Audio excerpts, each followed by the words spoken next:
pertemuan minggu ini kita menggunakan YouTube ini ya, agar kalian lebih mudah ya, lebih ada variasi dan tentunya lebih asik ya.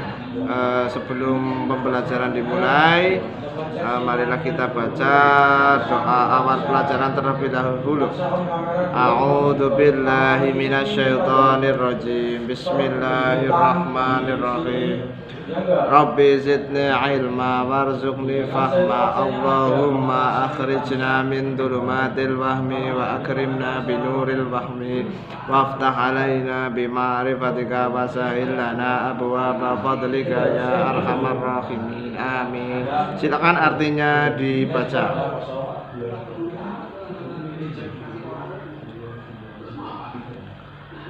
Ya, oke. Selanjutnya kita ke bab 5, yaitu tentang apa? Bab 5 anak-anak. Bab 5, selamat datang wahai Nabi kekasihku, yaitu Nabi kita siapa? Nabi Muhammad Shallallahu Alaihi Wasallam. Sebelum itu, yang belum subscribe channel ini silakan subscribe ya, kemudian tonton video ini sampai selesai ya, karena di tengah-tengahnya nanti ada penjelasan mengenai bab 5, karena kita harus belajar secara menyeluruh agar nanti kurang lebih sekitar 3 minggu lagi kita akan penilaian akhir semester atau PAS yang insya Allah akan jatuh pada tanggal 1 Desember 2020. Oke, langsung saja. Sebelum ke materi, tentunya sudah tidak asing, kita sudah familiar dengan istilah Nabi Muhammad SAW sebagai Nabi akhir zaman, Nabi panutan kita untuk semuanya. Nah, pastinya semua agar kita saling cinta, kita saling kenal pada Nabi Muhammad ya, paling tidak kita tahu riwayatnya. Oke. Nah, lewat lagu ini nanti ya, yang sudah kalian nyanyikan beberapa kelas, pastinya biar kalian lebih hafal materinya, karena beberapa materi juga riwayatnya Nabi Muhammad itu panjang sekali, nanti akan dijelaskan juga di video ini, makanya tonton sampai selesai, nanti ada tugas di akhir video. Oke, let's go mawon ya. Without ngenteni lama-lama, marilah kita mulai dengan membaca basmalah bersama-sama.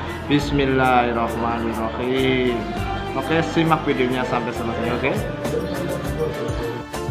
Hasil atyaru tasyudu bilayalil maulidi wa barikun nuri yabdu mimani ahmadi rohatil atyaru tasyudu bilayalil maulidi wa barikun nuri yabdu mimani ahmadi wa barikun nuri yabdu mimani ahmadi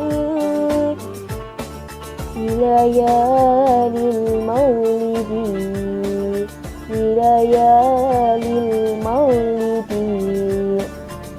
Abdullah nama ayahnya, Aminah ibundanya, Abu Thalib kakeknya, Abu Thalib pamannya, Khadijah istri setia, Fatimah putri tercinta, semua bernasab mulia dari Quraisy ternama.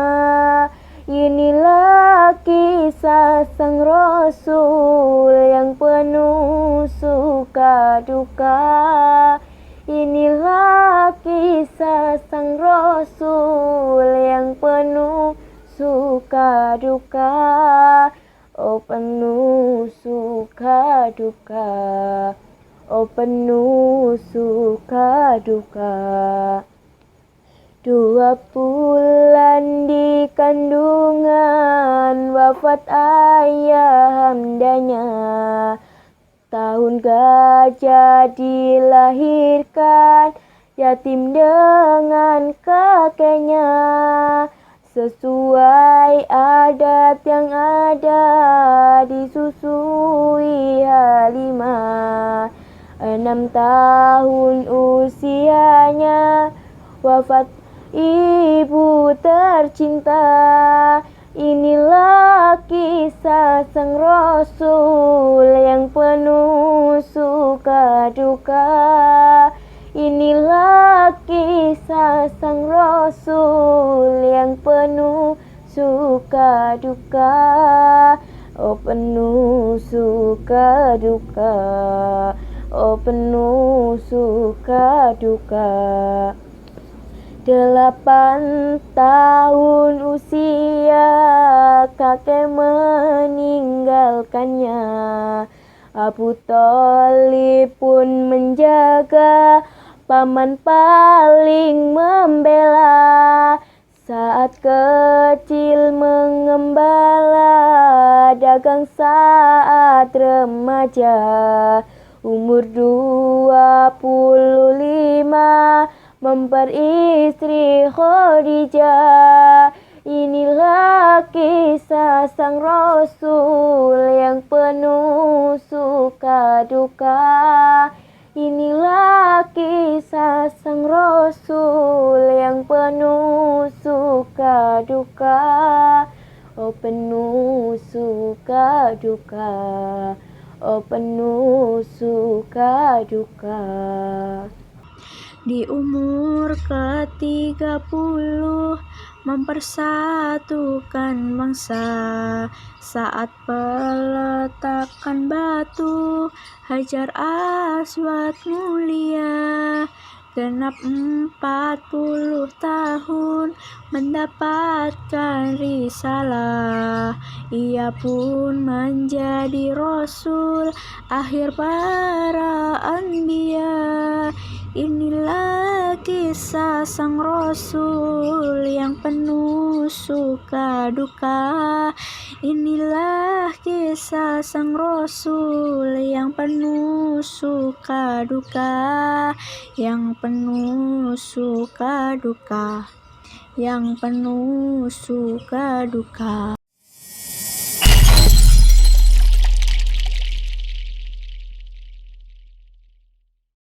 Ya, oke anak-anak, tadi sudah dijelaskan panjang lebar dalam lagu tentang kisah Nabi Muhammad ya. Kita kembali ke materi, inti materi yaitu perjuangan Nabi Muhammad periode pertama di kota Mekah, penaklukan kota dakwah di kota Mekah. Nah, Rasulullah merupakan nabi terakhir sekaligus rasul yang diangkat pada tanggal 17 Ramadan atau 13 tahun sebelum hijrah, sekitar tahun 610 Masehi. Dengan usia 40 tahun ia memiliki sejarah dakwah pada periode Mekah. Muhammad diangkat menjadi rasul oleh Allah Subhanahu wa taala ditandai dengan turunnya malaikat Jibril untuk menyampaikan wahyu yang pertama, yaitu surat Al-Alaq ayat 1 sampai 5 yang dikenal dalam sejarah Islam sebagai nuzulul Quran. Setelah waktu selama 13 tahun secara berangsur-angsur wahyu berupa ayat Al-Quran diturunkan kepada beliau sebanyak 4.726 ayat meliputi 82 surah. Salah satunya surat Al-Mudaththir ayat 1 sampai 7 yang turun setelah wahyu pertama atau disebut juga wahyu yang kedua. Di mana dalam surat Al-Mudaththir diturunkan dengan isi perintah Allah Subhanahu wa taala agar Nabi Muhammad sallallahu alaihi wasallam berdakwah menyiarkan agama Islam kepada seluruh umat atau disebut rahmatan lil alamin. Sedangkan isi ajaran-ajaran yang disampaikan oleh Rasulullah Muhammad di awal kenabiannya adalah tentang keesaan Allah Subhanahu wa taala, hari kiamat sebagai hari pembalasan, kesucian jiwa dan persaudaraan dan persatuan. Tujuan dakwah Rasulullah periode Mekah adalah agar masyarakat Arab mampu meninggalkan kejahiliannya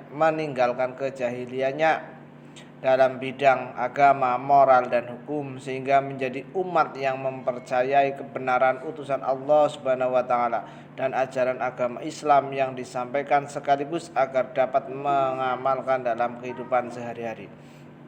Agar dapat tercapainya tujuan tersebut, maka dalam dakwah Rasulullah SAW mempunyai strategi dakwah yang beliau lakukan, yaitu dakwah secara sembunyi-sembunyi dan dakwah secara terang-terangan. Dakwah Rasulullah secara bersembunyi ini menyerukan agama Islam kepada para kerabat, sahabat, hingga orang-orang sekitar rumah tangganya. Orang-orang yang telah masuk Islam pada saat itu disebut as-sabiqunal awalun, atau pemeluk Islam generasi pertama, yang terdiri dari Khadijah bin Khuwailid, Ali bin Abi Thalib, Zaid bin Harits, Abu Bakar As-Siddiq, dan Ummu Aiman. Sedangkan dakwah secara terang-terangan dimulai sejak tahun 4 kenabian setelah turunnya wahyu yang berisi perintah Allah agar dakwah itu dilaksanakan secara terang-terangan. 2 tahap dakwah Rasulullah secara terang-terangan ini adalah mengundang kaum kerabat keturunan dari Bani Hashim untuk menghadiri jamuan makan sekaligus mengajak agar masuk Islam. Sedangkan tahap selanjutnya Rasulullah SAW mengumpulkan para penduduk Mekah untuk berkumpul di Bukit Sofa. Selain itu, Rasulullah SAW menyampaikan dakwahnya kepada para penduduk di luar kota Mekah. Di antara orang-orang yang masuk Islam di luar Mekah antara lain Abu Dzar Al-Ghifari dan Abu Tufail bin Amr Ad-Dausi. Sedangkan dari kalangan orang kafir yang masuk Islam ialah Huzaimah bin Abdul Muthalib dan Umar bin Khattab. Dalam menjalankan dakwahnya, Rasulullah tidak hanya menemukan orang yang mempercayai sekaligus masuk Islam, melainkan ada beberapa orang yang menolak dan menantang dengan hadirnya agama Islam. Salah satunya disebut kaum Quraisy. Adapun sebab-sebab kaum Quraisy menentang dakwah Rasulullah SAW diantaranya karena mereka keberatan dengan ajaran persamaan hak dan kedudukan antara semua orang. Mereka menolak adanya kehidupan setelah kematian. Mereka berat meninggalkan agama dan tradisi hidup masyarakat warisan leluhur mereka. Selain itu, mereka menentang keras dan berusaha menghentikan dakwah Rasulullah SAW sebab Islam melarang menyembah berhala atau patung-patung. Dalam menghadapi tantangan dari kaum Quraisy, salah satu cara Nabi Muhammad dengan menyuruh 16 orang sahabatnya untuk hijrah ke Habasyah karena raja di sana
Wassalamualaikum warahmatullahi wabarakatuh.